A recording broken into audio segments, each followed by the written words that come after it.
Good morning, good afternoon, and good evening, and welcome to Australia 1, Tunisia 0. Wow, I was not expecting that, that's for sure.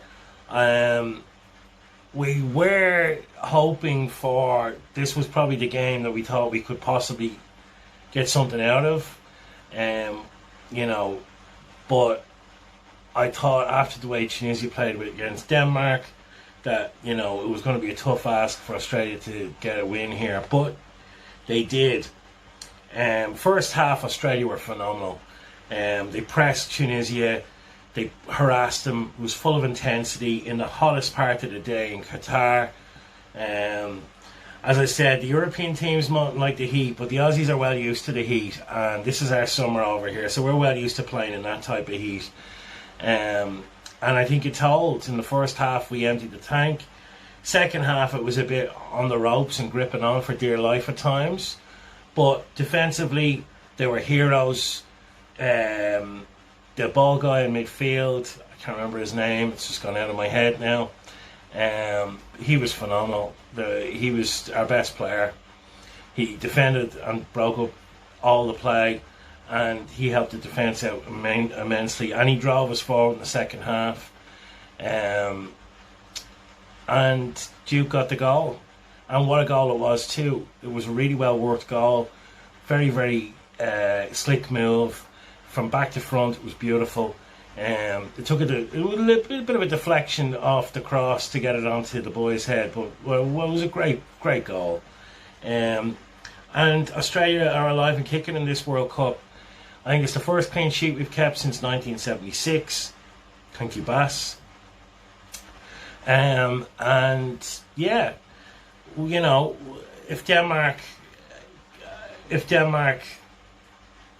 Denmark game is now, a game that we can look forward to rather than dread. Obviously, we haven't seen Denmark's second game, so it'll be interesting to see how they go. But if France hammer them, then we only need a point. And with the way we played today, that's achievable to get into the next round, which would be a massive achievement for the Australian football. To get, World Cups results don't come around too often for Australia. And as I said to the group before, this is like the sixth sport they play here. Everything else comes in front of it. Rugby league, rugby union, AFL, cricket, they're the sports that the kids play. Football is played to a teenage level and then sort of drops off dramatically and they go into other sports. So it was a phenomenal result for Australia. It was a phenomenal result for Graham Arnold, the manager, who never got to a World Cup as a player, and now he's won a game at the World Cup. Heroes all over the place. The boy at the back, he hasn't played in 12 months, only one game in 12 months, and he was my man of the match. He was a fucking lion. The big centre back. I don't even know the team that well. It was only the second or third time I've watched Australia play from start to finish. So I can't rave enough about them. I thought Tunisia, they huffed and puffed, but they didn't really create an awful lot. Like, they had a couple of opportunities. I think the closest was in the first half when it was dragged back, and the boy just missed it by centimetres. And if that had gone in, it could have been a very different game, but it didn't. And Australia now can sit back and look forward to Denmark, who will pose its own challenge. It'd be interesting to see if France can wallop them and how good they are. They got a draw against this Tunisian team. Tunisia look like they're going out. They've got to try and beat France to qualify, which I don't see happening at all, to be honest. So the Aussies have done it out of pure surprise, I have to admit, but I am very proud. It is my adopted country. I've lived here 18 years, and another 5 years I've been here as long as I was in Ireland. So it is my adopted country. We do love the underdog story in Australia, but we love a winning team.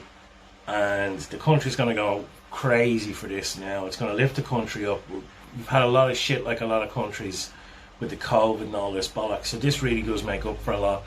There's a big crowd in Sydney, big crowd in Melbourne, in the city, running amok, I'd say.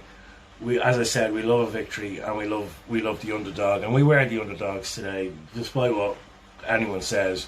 No one was expecting us to beat Tunisia outside Australia, and I think we've shocked a few people. Look, we're a limited side, but if they put in a performance like that, they're going to be hard to beat, and it's going to take a really good team to beat them. Is Denmark that good of a team? I'm not really that sure. I don't rate Denmark that much. I think they're beatable. But if we only need a draw, I think we can get a draw. Anyway, I'm going to do the player ratings next.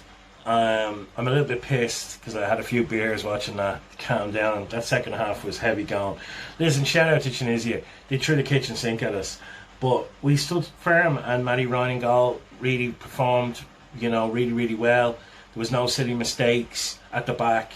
Everyone just did what they had to do, and we gave it 110%. And if you match better teams with that type of intensity, you can get results.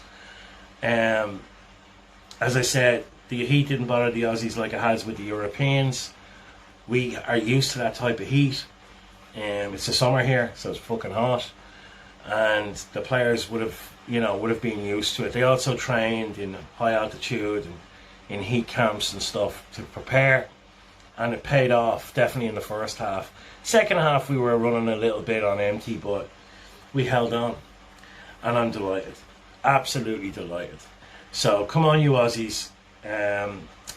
We've got Denmark in a few days, but let us enjoy this first. We're going to bask in this glory, because this might be our whole best night of the World Cup, and we have to treat it as such. Alright, like and subscribe, and I'll see you for the review. We're going to do the Australian player ratings. Sorry for some of the pronunciations on this team. I really don't know them that well, embarrassingly to say, but I did write them down at the beginning, and I was going to mark them out of 10 to see where I'd end up. So look, if you don't agree, you don't agree, but I thought some of them were really good. So Matty Ryan in goal, 7. He was phenomenal. Came out, took everything, bossed the defenders in front of him who were heroic. He's getting a 7. Fran the man at right back, 7. He was great going forward and coming back.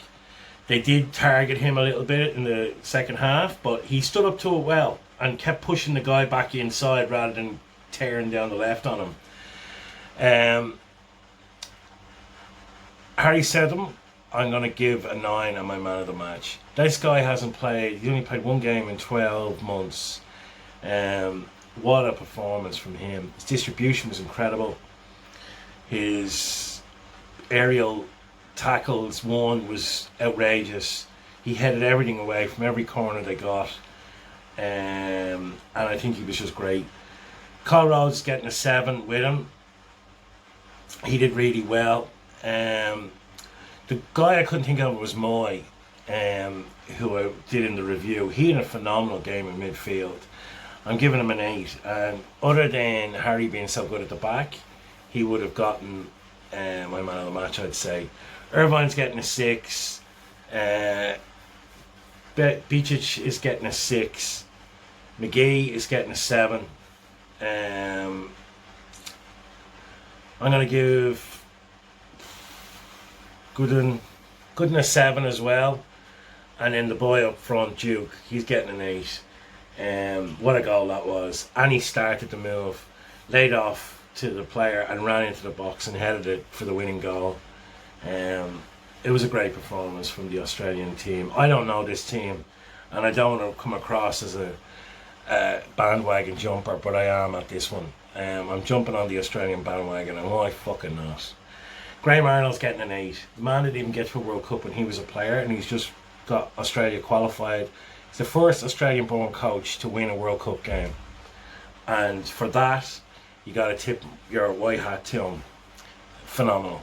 Great Australian performance in very hard conditions against a decent team who were probably more skillful than us, but we just had more heart, and the Aussie spirit won at the end of the day. This team will go down in history if they get out of this group, I swear to Christ. They'll be talking about this for the next 30 years. The Aussies know how important football or soccer is. with football for us, but they just don't love this team, and they're starting to give us reasons to love them. So, sorry if I've bastarded up the names. As I said, I'm pretty pissed, and it's pretty hard to remember everything that I watched. Plus, I'm watching every single game, so I'm trying to remember every match that I've watched. But I'm not going to say I enjoyed that one. First half, I really enjoyed it. Second half, I was shitting myself because I thought we'd concede, but we didn't. So, fantastic result. Well done, Australia. Well done, Graham Arnold. And well done to the Aussie boys who really left it all out there. There wasn't anything left. Brilliant performance. And let's try and get a point off Denmark and get out of this fucking group. Anyway, hit the like and subscribe button. If you have any comments, leave them down below. And thanks for watching.